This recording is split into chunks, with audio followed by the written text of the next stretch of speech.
नमस्कार। आसाम और झारखंड के सभी एएसएम एवं बीएम को। तो आज की क्लास है हमारी अबाउट हार्ट अटैक।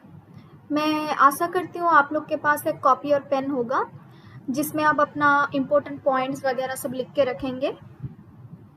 तो पहले हम देखते हैं कि heart and heart attack and it's cause of heart attack.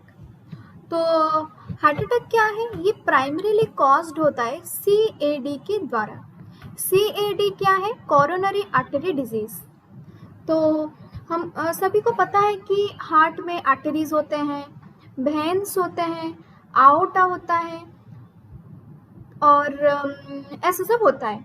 तो पहले क्या होता है, आर्टरीज से क्या होता है, आर्टरी एंड वेन्स, ये दोनों मोस्ट इम्पोर्टेंट पार्ट है हमारे हार्ट के लिए।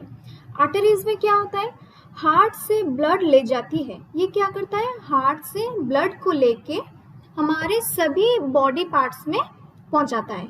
और वेन का क्या काम है, हमारे बॉडी पार्ट से जो दूषित रक्त या फिर बॉडी पार्ट से जो रक्त निकलता है वो सबको लेके वो वापस आता है हार्ट तक। तो यही है इन दोनों में डिफरेंस। आर्टरीज क्या करता है, it flows blood to the every part of the body from heart. And vein का काम क्या है, it collect blood from the every parts of our body and reach to the heart. Okay. तो function of vein का क्या function है और artery का। आर्टरी, हमारे हार्ट में जो आर्टरीज होते हैं वो लोग क्या करते हैं, वो ऑक्सीजन रिच होते हैं। हाँ, जब भी हम ब्लड फ्लो होता है तो उसमें WBC RBC नाम का चीज़ होता है। तो RBC क्या होता है, वो ऑक्सीजन रिच कंपोनेंट होता है। तो आर्टरीज, जो हार्ट में जो हमारे आर्टरीज हैं वो क्या करते हैं, ये जो ऑक्सीजन रिच ब्लड होते हैं उसको लेके वो हमारे बॉडी के अलग अलग पार्ट्स में ले जाता है। और ये ब्लड को मतलब क्या होता है, ये हाई प्रेशर में पंप करती है। और वेन क्या करता है, वेन क्या होता है, तो ये डीऑक्सीजनेटेड ब्लड को हमारे हार्ट तक वापस लाता है। मतलब जिस ब्लड में ऑक्सीजन नहीं होता है, ऑक्सीजन पहले क्या होता है, आर्टरी से हमारे हर बॉडी पार्ट्स को जाता है जिसमें कि ऑक्सीजन रिच होता है। तो वो बॉडी पार्ट्स में पहुंचने के बाद ऑक्सीजन तो वो कलेक्ट कर लिया हमारे बॉडी एनर्जी के लिए, तो नेक्स्ट क्या रह गया, डीऑक्सीजनेटेड ब्लड। तो उसको वेन क्या करता है, वापस लाके हार्ट में पहुंचा देता है। तो उसके बाद क्या होता है, तो ये तो रहा, ये एक CAD का डिजीज़ है। जो CAD का डिजीज़ है जिसमें क्या होता है, फैटी डिपॉजिट्स आर्टरीज के अंदर जमा हो जाता है, फैट डिपॉजिट हो जाता है हमारे आर्टरीज में। तो उससे क्या होगा, अगर आर्टरीज में फैट डिपॉजिट हो जाएगा तो वो स्वोलन हो जाएगा, फूल जाएगा। तो उससे क्या होगा, इजीली ब्लड फ्लो नहीं हो पाएगा। अगर ब्लड फ्लो ही नहीं होगा तो ऑक्सीजन हमारा बॉडी पार्ट तक कैसे पहुंचेगा। तो उससे क्या होता है, ब्लड फ्लो नहीं होता है और अच्छे से नहीं होता है और हार्ट अटैक होने का चांसेस होता है। तो कभी कभी ये प्लाक्यू फट जाता है। जब देखेंगे, अगर एक पाइप है उसमें हम ज़्यादा प्रेशर देंगे, उसका तो लिमिट होगा ना कि वो इतना प्रेशर का पानी ले जा सकता है या फिर इतना फोर्स से वो पानी निकलता है। अगर हम उस पर ज़्यादा प्रेशर डालेंगे तो क्या होगा, वो फट जाएगा प्रेशर में आके। जैसे कि आप देखना, गुब्बारे में अगर आप पानी डालेंगे तो उसका एक लिमिट होगा, उसका कैपेसिटी होगा कि मैं इतना पानी ले सकती हूँ। अगर उससे ज़्यादा आप पानी उसमें भर्ती करेंगे तो वो क्या होगा, फट जाएगा। वैसे ही अगर आर्टरीज के बाहर हमारे फैट डिपॉजिट हो जाएगा तो क्या होगा, वो ज़्यादा फूल जाएगा।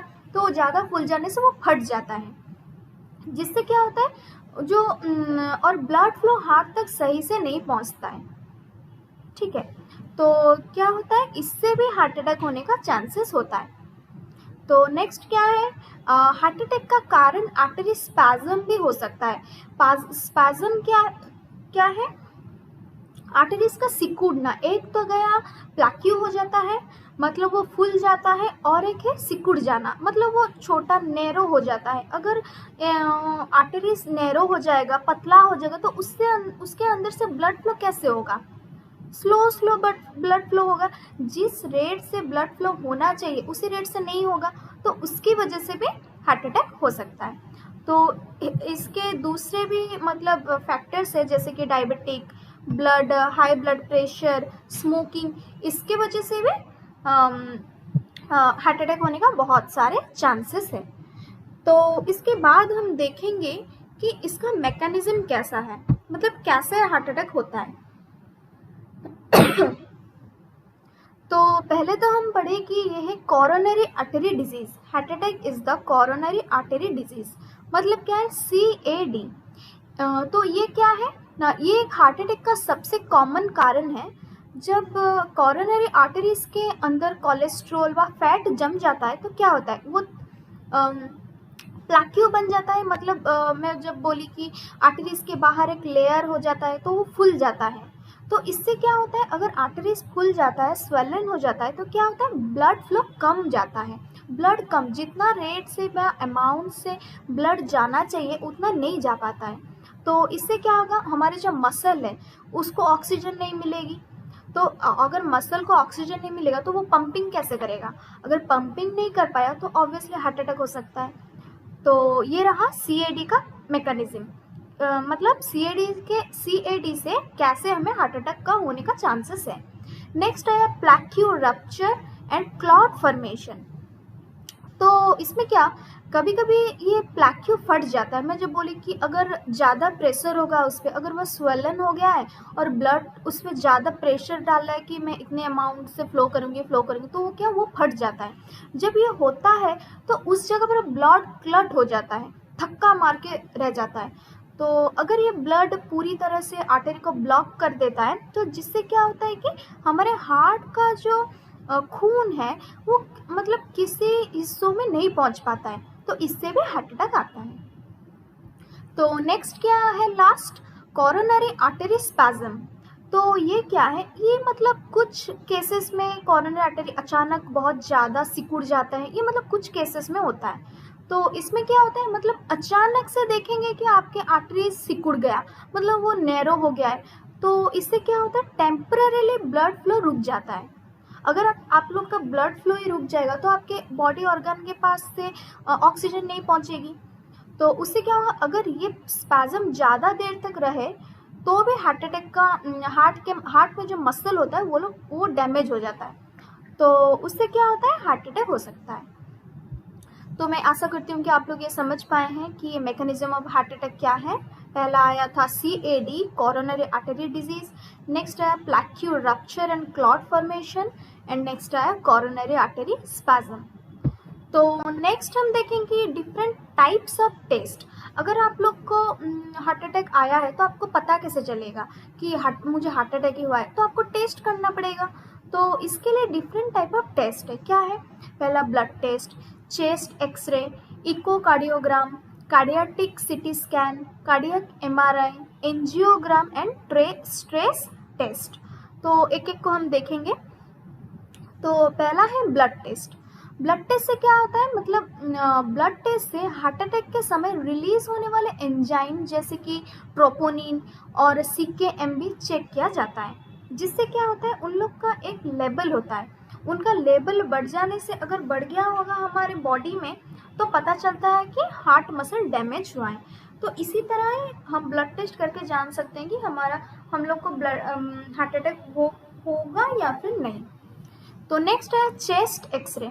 इससे क्या होता है, इस टेस्ट से क्या करते हैं, इस टेस्ट से डॉक्टर देखते हैं कि हार्ट का साइज नॉर्मल है या फिर बड़ा हो गया है और लंग्स में कोई फ्लूइड जमा हुआ है कि नहीं, मतलब पानी।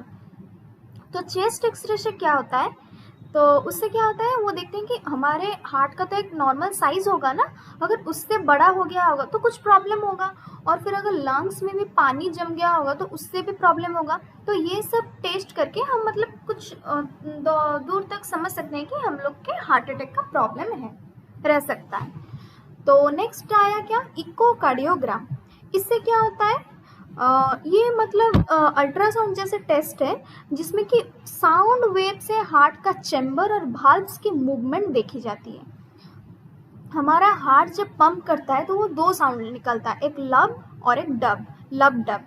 तो इकोकार्डियोग्राम में क्या होता है, वो जो साउंड वेव होता है तो उसको वो चेक करते हैं कि उन लोग का मूवमेंट कैसी है, उन लोग का साउंड कैसा है, कितने मिनट और कितने सेकंड में वो लोग साउंड कर रहे हैं, तो ये सब चेक करते हैं। तो इससे क्या होता है, इसके हार्ट की पंपिंग पावर और स्ट्रक्चर समझा जाता है। तो नेक्स्ट आए क्या, cardiac CT scan. CT scan से हार्ट और कोरोनरी आर्टरीज की 3D इमेज मिलती है। इससे ब्लॉकेज या फिर फैट डिपॉजिट अगर हुआ होगा तो आप वो सब देख सकते हैं, जिसके बाद डॉक्टर भी कुछ मात्रा में श्योरेंस हो जाए कि इस पेशेंट को हार्ट अटैक का भी कोई प्रॉब्लम हो सकता है। तो नेक्स्ट आएगा कार्डियक MRI। ये क्या है, ये टेस्ट हार्ट के मसल और ब्लड फ्लो का डिटेल्ड इमेज देता है, जिससे क्या होता है, डॉक्टर को एक्यूरेट आइडिया मिलता है कि हार्ट में कुछ डैमेज हुआ है या फिर फ्लूइड जम गया है या फिर हार्ट के जो साइज़ है वो सही है या फिर नहीं, ये सब पता चलता है। तो नेक्स्ट आया हमारा एंजियोग्राम। एंजियोग्राम क्या है, इसमें इस टेस्ट में एक डाई आर्टरी में इंजेक्ट किया जाता है एक्सरे। तो उससे पता क्या चलता है, मतलब आर्टरीज में ब्लॉकेज है या फिर कितना सीरियस है, मतलब आपको फर्स्ट हार्ट अटैक हुआ है या फिर सेकेंड या फिर थर्ड, ये सब मतलब पता चल जाता है एंजियोग्राम के हेल्प से। तो नेक्स्ट है क्या, लास्ट, स्ट्रेस टेस्ट। इस टेस्ट में पेशेंट से ट्रेडमिल या साइकिल पर एक्सरसाइज करवाया जाता है, जिससे देखा जाता है कि एक्सरसाइज के दौरान हार्ट कौन से कंडीशन में कम काम करता है या फिर ऑक्सीजन कब कम होती है, ये सब चेक किया जाता है, जिससे पता चलेगा कि आप मतलब आपके हार्ट सही से काम कर रहा है, वो प्रेशर या फिर स्ट्रेस ले पा रहा है या नहीं, तो ये सब पता चलता है। तो ये रहा आप लोग की different type of test about to know that you are suffering from heart attack और नॉट, और there is any chance of heart attack, तो ये सब पता चलता है। नेक्स्ट हम देखेंगे कि इम्पोर्टेंट हर्ब सब क्या क्या है, मतलब मोस्ट इम्पोर्टेंट आयुर्वेदिक हर्ब क्या क्या है जिससे आप हार्ट अटैक को मतलब फेस कर सकते हैं। तो पहला है अर्जुना। अर्जुना क्या करता है, ये हार्ट अटैक डिजीज जो है उसका जो सिम्टम है उसको डिक्रीज करता है, कमाता है। तो अर्जुन एक महत्वपूर्ण आयुर्वेदिक वृक्ष है, पेड़ है, पौधा है, जिसके क्या है मतलब बहुत सारे बेनिफिशियल इफेक्ट्स हैं हार्ट के लिए। तो ये हार्ट अटैक के लक्षण कम करता है, हार्ट मसल को मजबूत बनाता है और ब्लड प्रेशर कंट्रोल में रखता है। तो नेक्स्ट है यहाँ गार्लिक, लहसुन।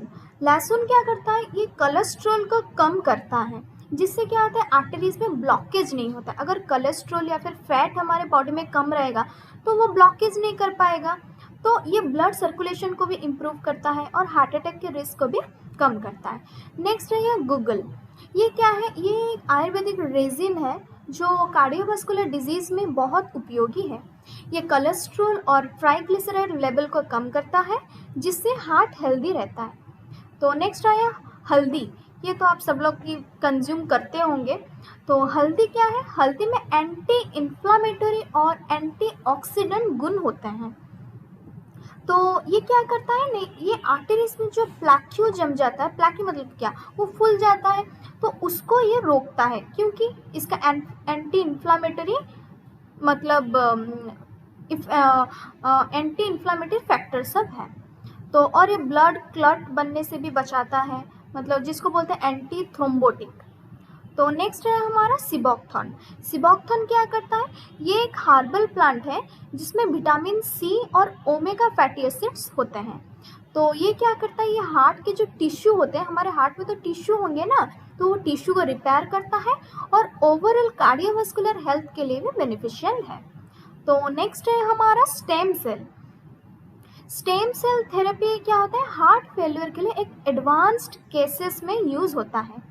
तो इसमें नए हेल्दी हार्ट सेल्स बनाए जाते हैं जो डैमेज्ड सेल को रिप्लेस करते हैं और हार्ट फंक्शन को इम्प्रूव करते हैं।